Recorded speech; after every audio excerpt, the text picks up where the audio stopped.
এটা হলো সৌদি আরবের নুকবা মডার্ন স্কুল। এখানে আমার কফিলের ছেলে পড়াশোনা করে। অন্যদিন কফিলের ছেলেকে নামায় দিয়ে চলে যায়, কিন্তু আজকে পরীক্ষা থাকার কারণে দেখেন কত গাড়ি সিরিয়ালে দাঁড়ায় রয়েছে। যদি আজকে পরীক্ষা না থাকতো তাহলে কিন্তু আজকে এত গাড়ি থাকতো না।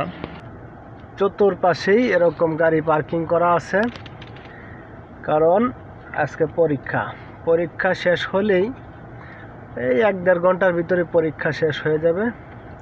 তারপর চলে যাব এখান থেকে। দেখেন কি পরিমাণ গাড়ি পার্কিং করা। আসলে বাংলাদেশে তো অটো রিক্সার অভাব নেই, ঘর থেকে বের হলে একটা না একটা কিছু দিয়ে বের হওয়া যায়।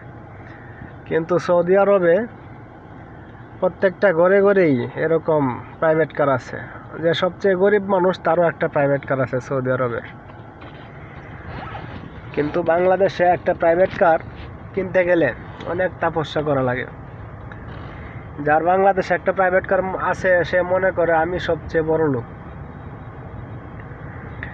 আর তার হাঁটার ধরনটাই আলাদা, যে আমার একটা প্রাইভেট কার আছে। আর এখানে সৌদি আরবে প্রাইভেট কার বাংলাদেশের রিক্সার মতো তারা ব্যবহার করে। এই হলো সৌদি আরব, তেলের দেশ, আল্লাহ নিয়ামত দিছে। এরপরে হইলো আবার মক্কা মদিনা। এই নিয়ামত পাইয়া সৌদি আরবের লোকেরা আরাম করে গেল।